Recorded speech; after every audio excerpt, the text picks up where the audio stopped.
from MontanaSports.com. This is MTN Sports Extra. Thanks for joining us for this week's MTN Sports Extra, where we take a look at the Treasure State's biggest sports stories from the past week. We start with our top trenders from MontanaSports.com. Lee Walburn Carroll College track and field multi-athlete placed third in his group in the decathlon and ninth overall in the midst of the NCAA competition at the Brian Clay Invitational. Walburn achieved personal records, scoring 7,156 points and vaulting to first place, ranking nationally in the NAIA. The score is a school record for the Saints and will qualify him for NAIA Outdoor Nationals. The Montana High School Association held its annual spring meeting and approved numerous classification changes for Montana schools, effective in the 2023-2024 school year. Big Fork will jump from Class B to Class A. 6 schools will make the jump from Class C to Class B. They are Chinook, Darby, Ennis, Fairview, Lone Peak, and Superior. Forsyth will drop from Class B to Class C for football. All of these schools will remain in the 8-man ranks. Samori Toure took a leap of faith in 2021 and joined the Nebraska football program after spending 5 years with the Montana Grizzlies. The payoff was big as he put together an honorable mention All Big Ten season. Now his eyes are on the NFL draft. Here's MTN's Kyle Hanson.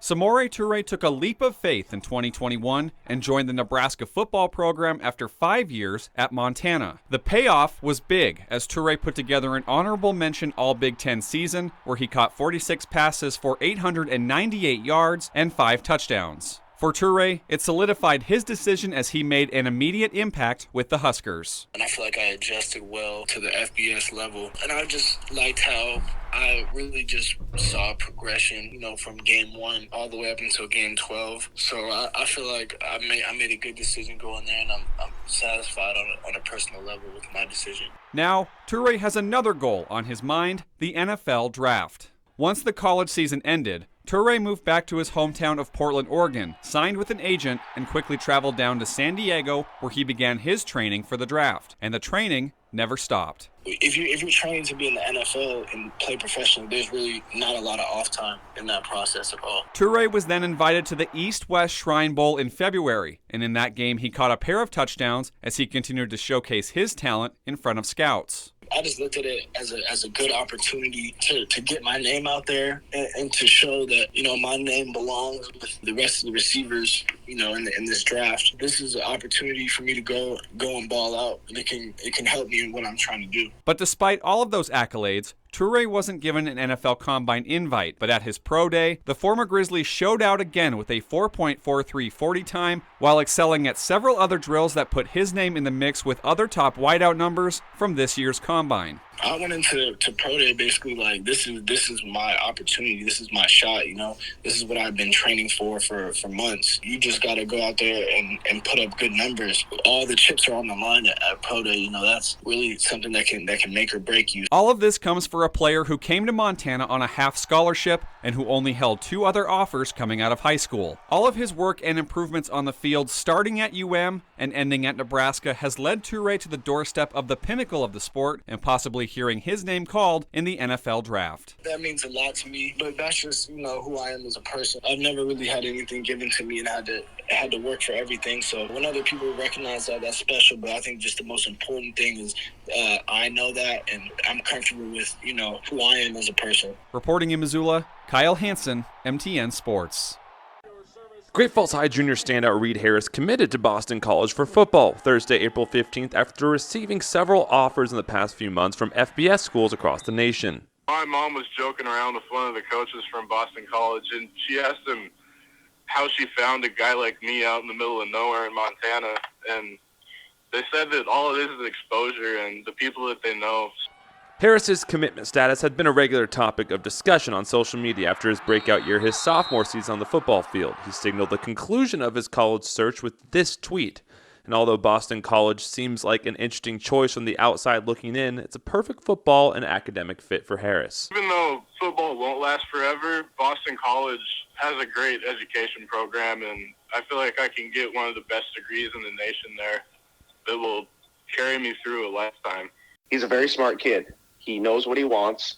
He's very dedicated, very loyal, and I assume talking to him. His goal is to go to the next level when it's all said and done. But hey, you have to have a great backup plan. Harris is a three-sport star in football, basketball, and track. Widely considered one of, if not the best athlete in the state, Harris will join a small but elite company of football players to play at the FBS level, not only from Great Falls High, but from the city of Great Falls. It makes me feel like I can kind of represent Montana and give people a good idea of what it's like to come from a really small town compared to most places and compete with guys that come from places like Texas or California. Harris will have one more year under center for new Great Falls High coach Coda Cheetah, as well as his winter and spring sports seasons to round out his star-studded Bison career. In Great Falls, Dylan Foreman, MTN Sports. Polson's offensive and defensive line standout Bronson Hendrickson committed to his lifelong dream of becoming a Montana Grizzly. Probably since I was maybe like second or third grade. That's around the time I went to my first Grizz game, and I just always thought to myself how awesome it would be to play out there, and now I finally have the chance to. He will be the third Polson football player in the last 4 years that has been recruited by the Grizz. So for Hendrickson, he's not only representing his state, but his hometown. No feeling like it. I mean, just like spectator alone, but now knowing that I get to go play there, it's going to be unmatched. And having been the first one in a few years to commit to the University of Montana, I'm beyond excited to be able to just represent my town, represent everyone who's brought me up. He's being recruited as a defensive lineman and loves the idea of playing for head coach Bobby Houck, whose defensive philosophy lines up perfectly with the way Hendrickson plays. To be able to be a part of such a tenacious and just utterly awesome defensive unit, I really can't wait. Polson also just finished a tenacious season where they finished 7-0, a record and a season that Hendrickson believes has prepared him for the next step. Yeah, I think it really did. Definitely building up over these past 4 years has really helped me get ready to jump to this next level, so I'm looking forward to it. Reporting in Polson, Alexa Belcastro, MTN Sports. It's a cold day here in Dillon, but that's not deterring the Montana Western football team as the Bulldogs continue their spring camp.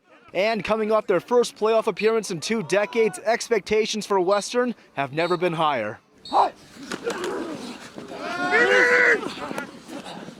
Goal is just to get smarter as a team. That's the main thing, is just to kind of understand what we're doing on a day-to-day basis for plays and all that, and then just coming together as a team, because that's the biggest thing, and that's how we win. Last season, the Bulldogs earned a share of the conference title and advanced to the playoffs for the first time since 2002. Western, which returns plenty of starters, proved it's got talent, and now in the final week of spring camp is focusing on brains over bravado. The expectations for myself, I think, would be just making the right play.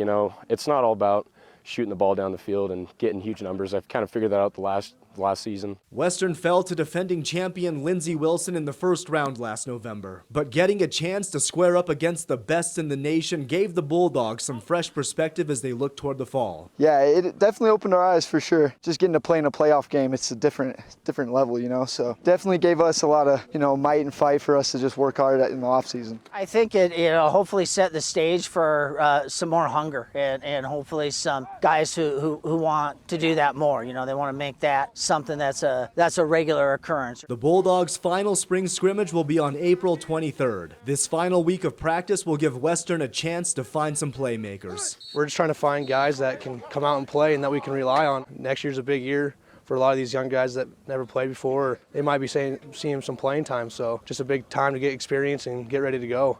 Can't feel my fingers. Don't need them. With second winter rearing its icy head, Western's practices this week have been anything but spring-like. But ask any of these players and they'll tell you, what doesn't freeze you makes you stronger. Definitely builds character. I think the guys are loving it. We're having fun, and we get to play football. So rain, snow, good weather, it doesn't matter. At least we get to play football, In Dillon, Luke Shelton, MTN Sports. Hi everybody, Scott Breen out at Dealer Park, where your Billings Mustangs, weather permitting, are scheduled to take the diamond just over a month from now. We told you a couple months ago how they landed 5-time Major League Baseball manager Jim Riggleman. So how did the Mustangs pull off one of the greatest hires ever at this level of minor league baseball? Wake up and you feel like it's Christmas. You just won the lottery or something. That's Mustangs owner Dave Heller, who turned a very ugly part of baseball into a crown jewel.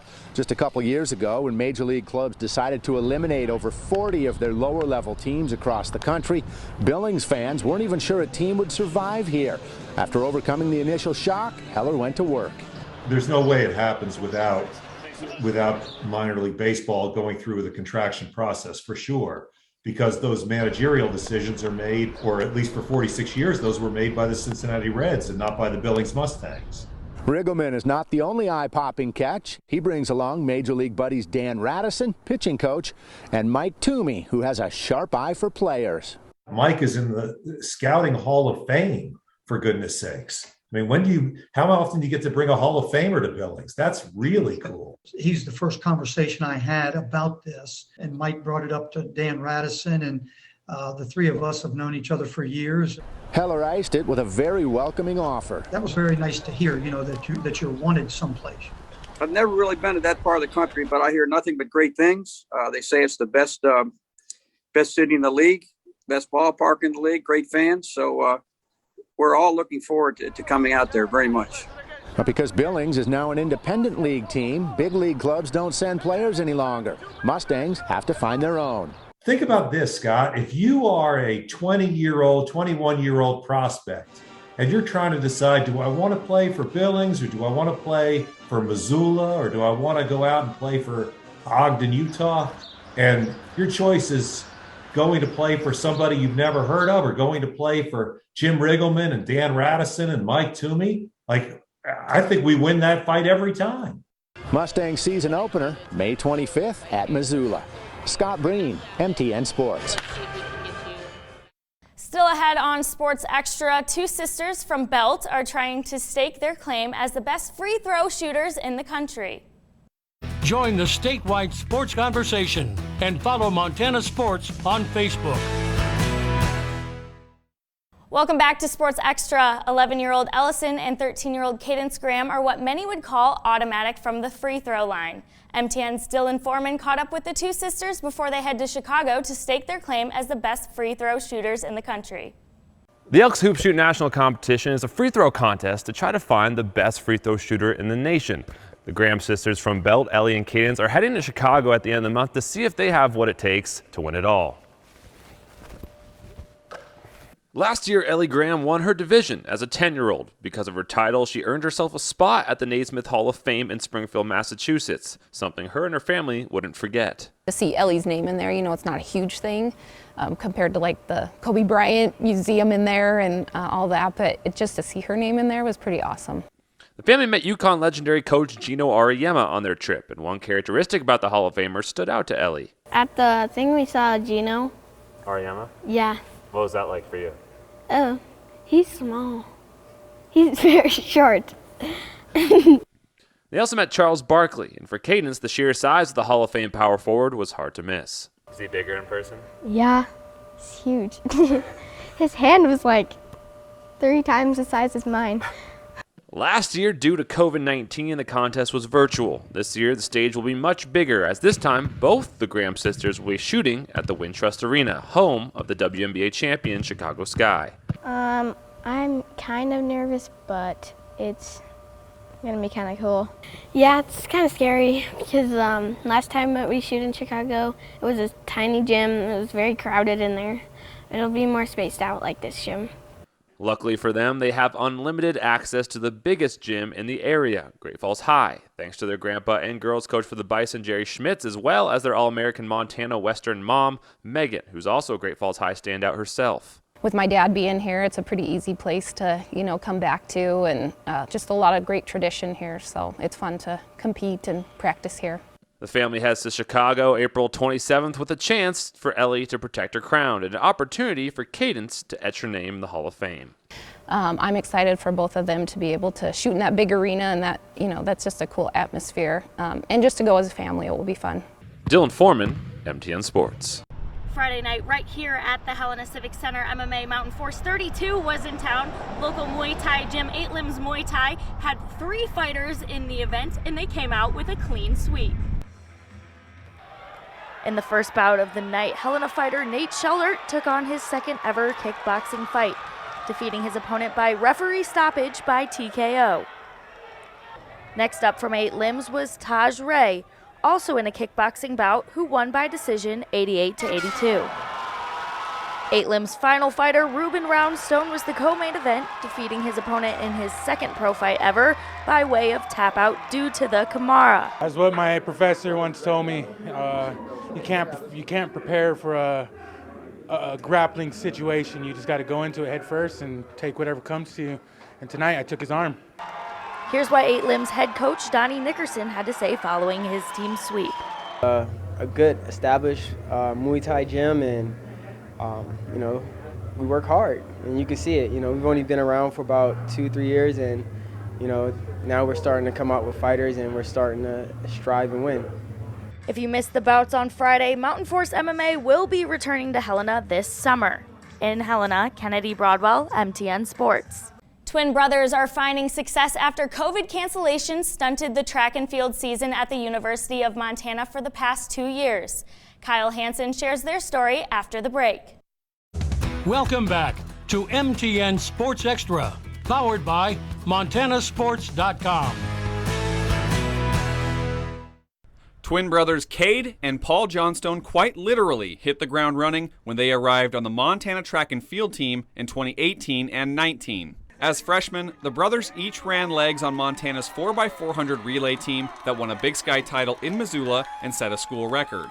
As small-town kids from Forsyth, that early success has set the tone for their track careers and simultaneously proved a point. Definitely right off the bat, I wanted to show people that just because you're from a small town, you don't have amazing facilities, that you can come out and compete with the best of people. And our team and everyone that was around us definitely, I think, motivated us, pushed us. We just kind of followed the line with them, and they kind of just led us where we are today. But that success is no surprise to those who follow the sport. The duo led Forsyth to the Class B team title back in 2018 after nearly scoring all of the Dogies' points before heading out west to UM. Since, there's been ups and downs, but along with their outdoor relay title as freshmen, Paul won an indoor 4x4 conference title in 2020, just before the COVID-19 pandemic hit. Outdoor 2020 was canceled, and Paul redshirted all of last year. And after battling injuries in the indoor season, the elder of the two twins is getting back to where he wants to be. I'm just really excited to, this will be my, I'll say, first real outdoor, since as a freshman, I think I was learning basically the whole season. So I'm really excited to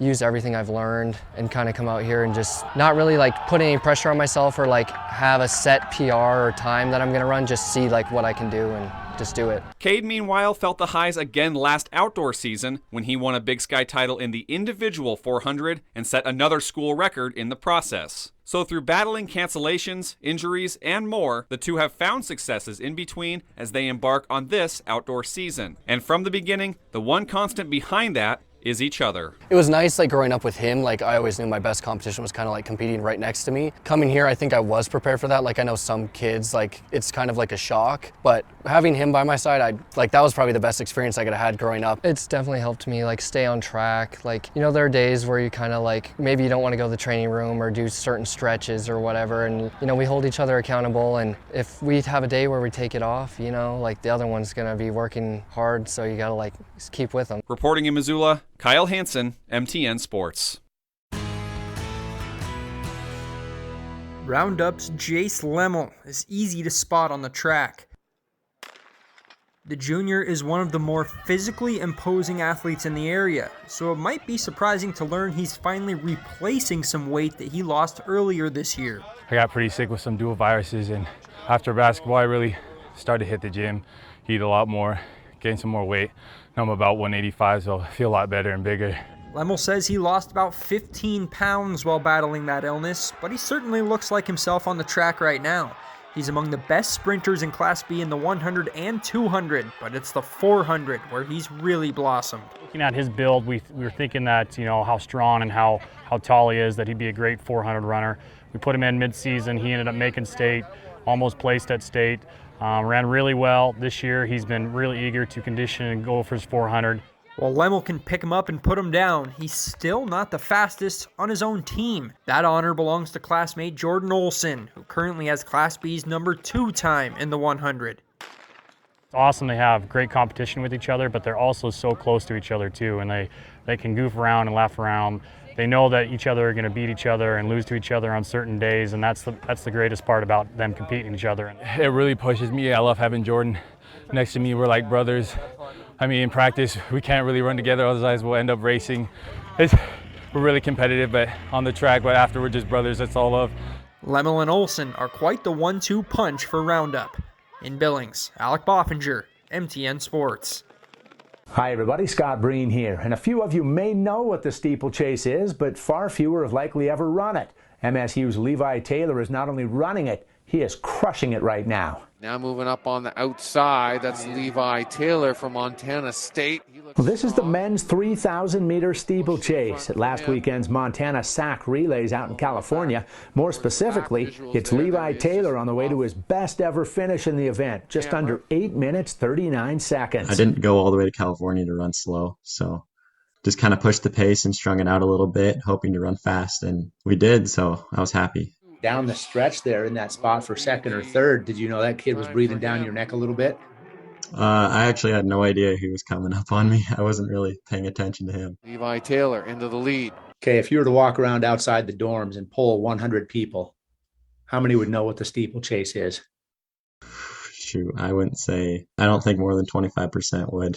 Okay, give me your short summary of what the steeplechase is. Well, it's a 3,000-meter race, so almost 2 miles, and there's 5 barriers that you have to go over. 4 of them are just normal, and then one's a water barrier. So basically, a long time ago, some guy came up with this idea that 3,000 meters isn't tough enough to run. Let's throw hurdles and water into the mix.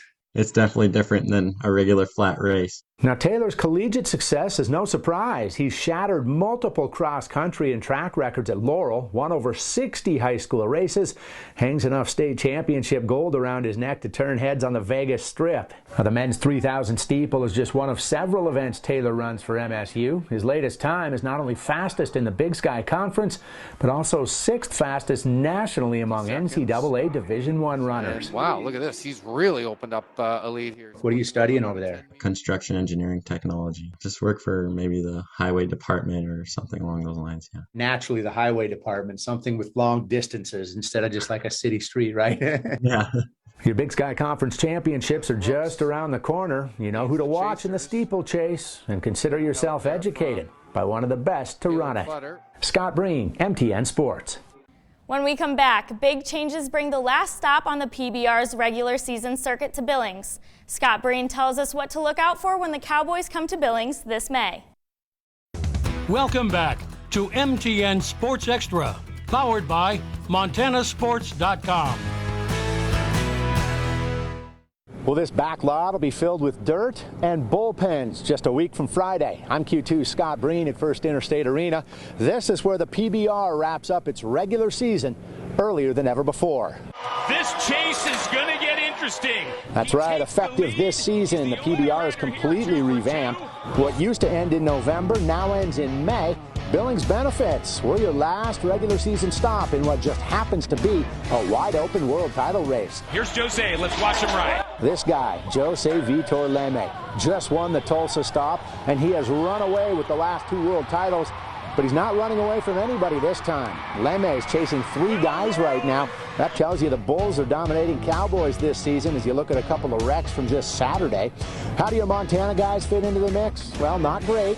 Matt Triplett, who's battled some injuries this season, is 25th on the leaderboard. Browning's Dakota Lewis is number 40. Our 2-time world champion Jess Lockwood isn't even on the leaderboard. He's been nursing a shoulder injury since mid-Feb. So, who's everybody chasing? How about this cowboy? Joao, Ricardo, Vieira, and what a great story he is. Vieira, who's been on top of your world standings for 6 weeks, has never won a world title, and the guy just won't quit. He is 37 years old, which would make him the oldest cowboy ever to win a PBR championship. 37, riding bulls like he's 19. And one other note, not only are your world finals now in May instead of November, they've also bolted from Las Vegas to Fort Worth. What used to be 5 nights of finals are now busted up between a pair of weekends. They'll go 3 nights down in Dickies Arena starting May 13th, rest for 3 days, then buck right through the final 5 rounds starting again May 19th. And again, we get the regular season finale right here in Billings starting a week from Friday. At First Interstate Arena, Scott Breen, MTN Sports. See how much the judges like it. That does it for this week's Sports Extra. Find the latest stories and highlights every day on MontanaSports.com.